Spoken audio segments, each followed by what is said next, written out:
ஜல்லிக்கட்டு கோரி சென்னை மெரினா கடற்கரையில் மாணவர்கள் நடத்தி வந்த இந்த போராட்டமானது தற்பொழுது வாபஸ் பெறப்பட்டிருக்கிறது. கூடுதல் விவரங்களை பதிவு செய்வதற்காக எமது செய்தியாளர் ராஜா இணைப்பில் காத்திருக்கிறார். அவரிடம் பேசலாம். ராஜா, ஜல்லிக்கட்டு கோரி சென்னை மெரினா கடற்கரையில் மாணவர்கள் நடத்தி வந்த போராட்டமானது தற்பொழுது வாபஸ் பெறப்பட்டிருக்கிறது. இந்த சூழலில் சென்னை மெரினா கடற்கரையில் நீங்கள் தற்பொழுது பார்க்கக்கூடிய காட்சிகள் என்ன? மாணவர்கள் போராட்டத்தை வாபஸ் பெற்று விட்டார்களா? அவர்கள் அந்த இடத்திலிருந்து கலைந்து செல்ல ஆரம்பித்து விட்டார்களா? கூடுதல் விவரங்கள் ராஜா. ஜல்லிக்கட்டுக்கு ஆதரவான போராட்டம் தற்போது வாபஸ் பெறப்பட்டு விட்டது, மாணவர்கள் அனுமதியுடன். இதனை ஊடகங்களுக்கு தெரிவித்தவர் திரைப்பட இயக்குனர் கௌதமன். சென்னை தலைமைச் செயலகத்தில் தற்போது இந்த ஜல்லிக்கட்டுக்கு தொடர்பான தமிழக சட்டப்பேரவை இன்று நடைபெற்ற இந்த மாலை நடைபெற்ற கூட்டத்தில் சட்டம் நிறைவேற்றப்பட்டு விட்டது. இந்த சட்டம் மாணவர்கள் முன்னிலையில் நிறைவேற்றப்பட்டது. அவர்கள் பார்வையாளர் மாடத்தில் இருந்து சட்டம் நிறைவேற்றப்படுவதை அவர்கள் பார்த்தனர். இதற்காக ஏற்பாடு செய்யப்பட்டு ஜல்லிக்கட்டுகளுடைய அந்த ஆதரவு அமைப்பினர், ஜல்லிக்கட்டுக்கு எதிராக ஆதரவாக போராட்டம் நடத்தி வந்த வீர விளையாட்டுக் கழகத்தைச் சேர்ந்த ராஜேஷ் மற்றும் சிவசேனாபதி, கார்த்திக் சிவசேனாபதி உள்ளிட்ட இந்த ஜல்லிக்கட்டு அமைப்பினரும் அதே போல் மாணவர்கள் யாரெல்லாம் அங்கு போராட்டத்தில் ஈடுபட்டார்களோ அந்த மாணவர்களுடைய பிரதிநிதிகள் ஒரு 6 பேர் கொண்ட மாணவர்கள் குழுவினர் இயக்குனர் வ கௌதமன் தலைமையில் இங்கு பார்வையாளர் மாடத்தில் உட்கார்ந்து ஜல்லிக்கட்டுக்கான அந்த நிரந்தர சட்டம் இயற்றப்படுவதை அவர்கள் பார்த்தனர். பின்பு இங்கு சென்னை தலைமைச் செயலகத்தில் செய்தியாளர்களிடம் திரைப்பட இயக்குனர் வ கௌதமன் பேசினார்.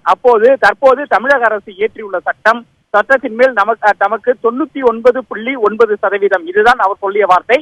99.9% நம்பிக்கை இருப்பதாகவும், ஆகையால் மாணவர்கள் உடனடியாக கலைந்து செல்ல வேண்டும், போராட்டத்தை கைவிட்டு வெற்றியை கொண்டாட வேண்டும், மதுரையில் நடக்கக்கூடிய ஜல்லிக்கட்டில் பங்கேற்க வேண்டும் என்று அவர் ஒரு கோரிக்கை விடுத்தார். இது அவரை சூழ்ந்திருந்த மாணவர்களுடைய ஒப்புதலுடன் இதை தாம் தெரிவிப்பதாக செய்தியாளர்கள் தெரிவித்தார்.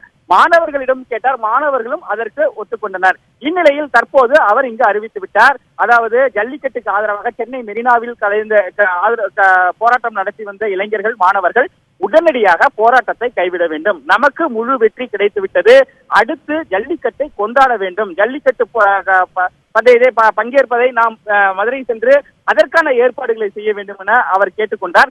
சென்னை தலைமைச் செயலகத்திலிருந்து கிளம்பி நேரடியாக இந்த விஷயத்தை மெரினா கடற்கரையில் போராட்டம் நடத்தி வரும் மாணவர்களிடம் அவர் விளக்க இருப்பதாகவும், விளக்கி உடனடியாக இந்த மாணவர்கள் இந்த போராட்டத்தை கைவிட்டு அனைவரும் தங்களுடைய இல்லங்களுக்கு திரும்ப வேண்டும் என்றும், இந்த ஜல்லிக்கட்டில் முழு வெற்றி கிடைத்து விட்டதாகவும், இந்த வெற்றி மாணவர் சமுதாயத்திற்கும் இளைஞர் சமுதாயத்திற்கும் கிடைத்த வெற்றி, எனவே இந்த வெற்றியை நாம் கொண்டாட வேண்டும், இனியும் போராட வேண்டாம், போராட்டத்தை உடனடியாக கைவிட வேண்டும் என்று மாணவர்களுடைய ஒப்புதலுடன் இயக்குனர் வ கௌதமன் தெரிவித்தார்.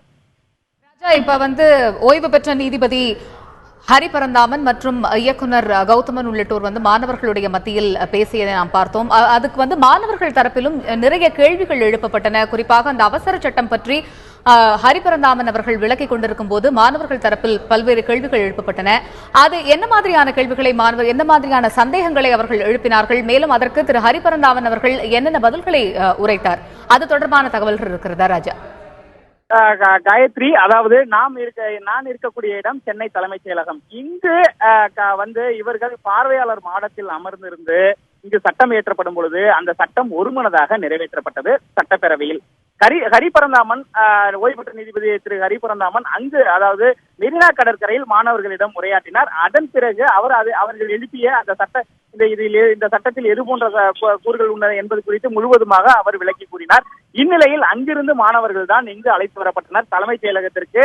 அதாவது சட்டப்பேரவை நடக்கக்கூடிய இடத்தில் நடக்கக்கூடிய அந்த சட்டப்பேரவையின் பார்வையாளர் மாடத்தில் அமர்ந்து அவர்கள் இந்த சட்டமாக்கப்படுவதை அவர்கள் உன்னிப்பாக கவனித்தனர். அதில் சட்டம் கொண்டு வரப்பட்டு முதலில் சட்ட வடிவ அறிமுகம் செய்யப்பட்டது, சட்ட முன்வடிவு அறிமுகம் செய்யப்பட்டது. அதன் பிறகு ஒவ்வொருவரும் இந்த சட்டத்தை ஆதரித்து பேசினர். முதலில் எதிர்க்கட்சி தலைவர் திரு மு.க. ஸ்டாலின் இந்த சட்டத்தை வரவேற்பதாக தெரிவித்தார்.